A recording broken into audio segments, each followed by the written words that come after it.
নমস্কার বন্ধুরা, welcome to my channel, যেখানে ভূতের ভয় নিয়ে চলে এসে তোমাদের জন্য আর একটা নতুন রিয়েল হরর স্টোরি। তোমাদের স্টোরিগুলো পছন্দ হয়ে থাকলে আমাদের চ্যানেলটা সাবস্ক্রাইব করো, পাশে থাকা বেল আইকনটি বাজিয়ে দিও আমাদের ভিডিওর নোটিফিকেশন সবার আগে পাওয়ার জন্য। আর অবশ্যই করে লাইক করো, কমেন্ট করে জানিয়ে তোমাদের স্টোরিগুলো কেমন লাগছে। তোমাদের পছন্দ হয়ে থাকলে নিজের বন্ধুদের মাঝখানে অনেক অনেক করে শেয়ার করো। তোমাদের সাথেও যদি কোনো রিয়েল হরর এক্সপিরিয়েন্স হয়ে থাকে তো সেটা আমাদের সাথে শেয়ার করতে পারো।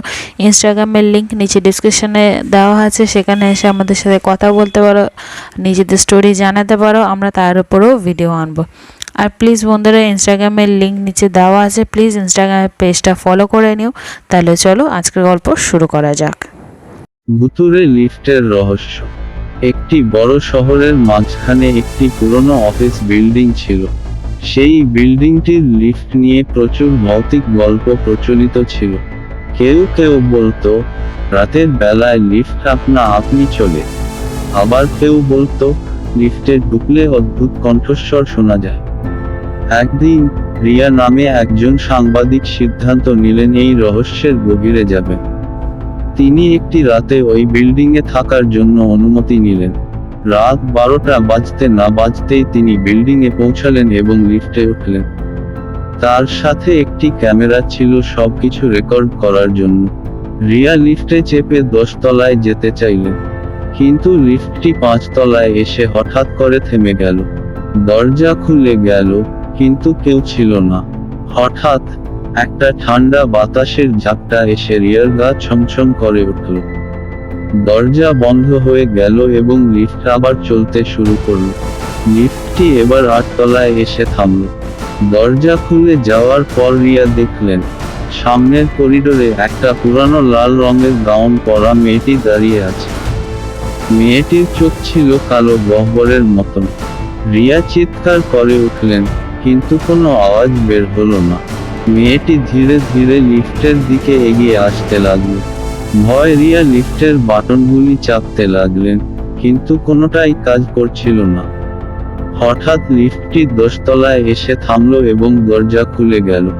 রিয়া দ্রুত লিফট থেকে বের হয়ে ছুটে বেরিয়ে আসতে লাগলেন। পরদিন সকালে রিয়া সেই রেকর্ডিং চেক করলেন এবং অবাক হয়ে দেখলেন লিফটের ভেতরে সবকিছুই ঠিকঠাক রেকর্ড হয়েছে, কিন্তু বাইরে কিছুই ধরা পড়েনি। সেই লাল গাউনের মেয়েটিও না। রিয়ার অভিজ্ঞতার পর বিল্ডিংয়ের মালিক সেই লিফটটি বন্ধ করে দেন। তবে এখনো কেউ কেউ বলাবলি করে রাতের বেলা সেই লিফটের সামনে দিয়ে গেলে লাল গাউন পরা মেয়েটির কণ্ঠস্বর শুনতে পাওয়া যায়। রিয়া লিফটের অভিজ্ঞতার পর সেই বিল্ডিংয়ে আর কখনো যাননি, কিন্তু তার ভৌতিক অভিজ্ঞতার গল্প তার সহকর্মী এবং বন্ধুবান্ধবদের মধ্যে ছড়িয়ে পড়েছিল। সবাই উৎসুক হয়ে উঠেছিল এই রহস্যের সমাধান জানার জন্য। একদিন রিয়ার পুরনো বন্ধু এবং পেশাদার ভৌতিক গবেষক আদিত্য রিয়ার সাথে দেখা করতে এলেন। আদিত্য দৃঢ়ভাবে বিশ্বাস করতেন যে এই ধরনের ঘটনাগুলির পিছনে কিছু বৈজ্ঞানিক কারণ আছে। তিনি রিয়াকে আশ্বস্ত করলেন যে এই রহস্যের সমাধান বের করা সম্ভব। আদিত্য বিল্ডিংটির মালিকের সাথে কথা বলে আবার সেই বিল্ডিংয়ে ঢোকার অনুমতি পেলেন। রিয়া একটু দ্বিধাগ্রস্ত হলেও আদিত্যর জেদ দেখে রাজি হলেন। তারা রাত 11টায় সেই বিল্ডিংয়ে পৌঁছালেন। আদিত্য তাদের সাথে অত্যাধুনিক ভৌতিক গবেষণা যন্ত্রপাতি নিয়ে এসেছিলেন। তারা লিফটে চেপে বেসমেন্টে গেলেন, কারণ আদিত্য বিশ্বাস করতেন যে সমস্ত রহস্যের শুরু সেখান থেকে। বেসমেন্টে পৌঁছানোর পর তারা একটি পুরানো কন্ট্রোল রুম খুঁজে পেলেন, যা অনেক বছর ধরে অব্যবহৃত ছিল। আদিত্য তার যন্ত্রপাতি সেট আপ করলেন এবং রেকর্ডিং শুরু করলেন। হঠাৎ কন্ট্রোল রুমের একটি পুরানো ফাইলের খাতা রিয়ার দৃষ্টি আকর্ষণ করল। আদিত্য তার যন্ত্রপাতি সেট আপ করলেন এবং রেকর্ডিং শুরু করলেন। হঠাৎ কন্ট্রোল রুমের একটি পুরানো ফাইলের খাতা রিয়ার দৃষ্টি আকর্ষণ করল। তিনি খাতা খুলে দেখতে পেলেন অনেক বছর আগে এক মেয়ের আত্মহত্যার ঘটনা ঘটেছিল এই বিল্ডিংয়ে। মেয়েটি ছিল লিফট অপারেটরের মেয়ে এবং সে লাল গাউন পরেছিল। তার আত্মহত্যার পর থেকেই লিফট নিয়ে নানা রকম ভৌতিক ঘটনা ঘটতে শুরু করে।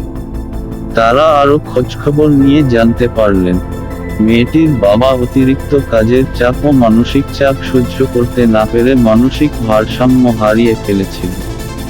একদিন তিনি লিফট কন্ট্রোল রুমে নিজের জীবন শেষ করেন। তারপর থেকেই লিফটে অদ্ভুত ঘটনা ঘটতে শুরু করে।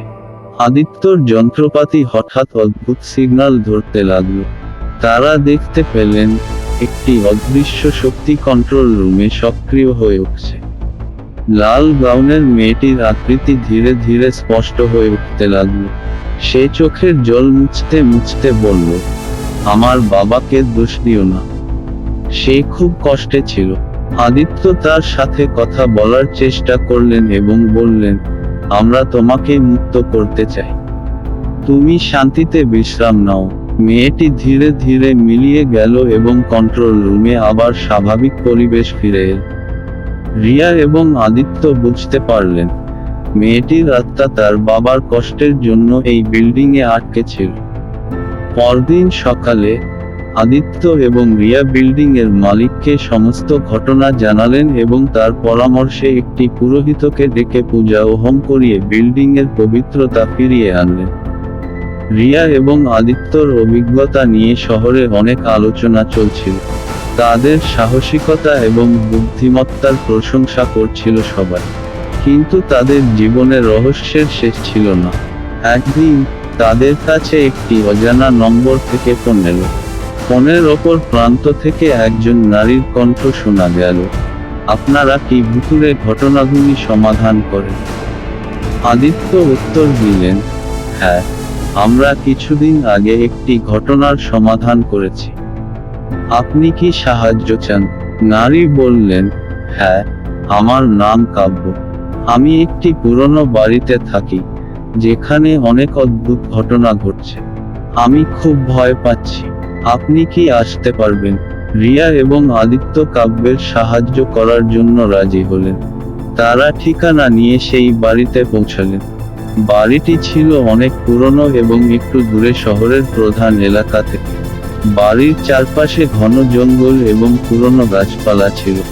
কাব্য তাদের স্বাগত জানালেন এবং বললেন, এই বাড়িটি আমার দাদু, তিনি কয়েক মাস আগে মারা গেছেন, তারপর থেকেই এখানে অদ্ভুত সব ঘটনা ঘটছে, আমি রাতে ঘুমাতে পারি না, দরজায় অদ্ভুত শব্দ শুনি, কখনো কখনো কারো চলাফেরা করার শব্দ পাই। রিয়া এবং আদিত্য বাড়িটি পর্যবেক্ষণ করতে শুরু করলেন। তারা দেখলেন বাড়ির ভেতরে অনেক পুরনো জিনিসপত্র এবং দাদুর ব্যবহার করা অনেক কিছু রয়েছে। আদিত্য তার যন্ত্রপাতি সেট আপ করলেন এবং রেকর্ডিং শুরু করলেন। রিয়া একটি পুরনো বইয়ের তাকে খুঁজে পেলেন, যেখানে দাদুর লেখা কিছু ডায়েরি ছিল। তিনি ডায়েরি পড়তে শুরু করলেন এবং জানতে পারলেন দাদুর জীবনে অনেক রহস্যময় ঘটনা ঘটেছিল। দাদু ছিলেন একজন গবেষক এবং তিনি একসময় একটি পুরনো মূর্তির উপর কাজ করছিলেন। আদিত্য তখন হঠাৎ একটি কোল্ড স্পট, ঠান্ডা জায়গা খুঁজে পেলেন বাড়ির এক কোণে। তিনি তার যন্ত্রপাতি দিয়ে পরীক্ষা করে বুঝতে পারলেন সেখানে কোনো অদৃশ্য শক্তি সক্রিয় আছে। তারা সেই জায়গায় খনন করতে শুরু করলেন এবং একটি ছোট বাক্স পেলেন। বাক্সটি খুলতেই তারা দেখতে পেলেন দাদুর সেই গবেষণার পুরনো নোট এবং একটি পুরনো মূর্তি। সেই মূর্তিটির সাথে দাদুর কিছু লেখা ছিল, এই মূর্তি রহস্যময় শক্তির অধিকারী। আমি তা গবেষণা করছিলাম কিন্তু সম্পূর্ণভাবে বুঝতে পারিনি। রিয়া এবং আদিত্য বুঝতে পারলেন দাদুর গবেষণার সময় মূর্তিটি কিছু শক্তি ধারণ করেছিল যা এখনো সক্রিয় আছে। তারা মূর্তিটি একটি নিরাপদ স্থানে রাখলেন এবং বাড়িতে পূজা করালেন। এরপর থেকে কাব্যর বাড়িতে আর কোনো অদ্ভুত ঘটনা ঘটেনি। রিয়া এবং আদিত্য আবারও একটি রহস্যের সমাধান করলেন এবং কাব্যর শান্তি ফিরিয়ে আনলেন। কিন্তু তাদের মনে প্রশ্ন ছিল, এই মূর্তির প্রকৃত রহস্য, তাদের জীবনে আরো কি ধরনের রহস্য অপেক্ষা করছে? ভুতুড়ে লিফটের রহস্য।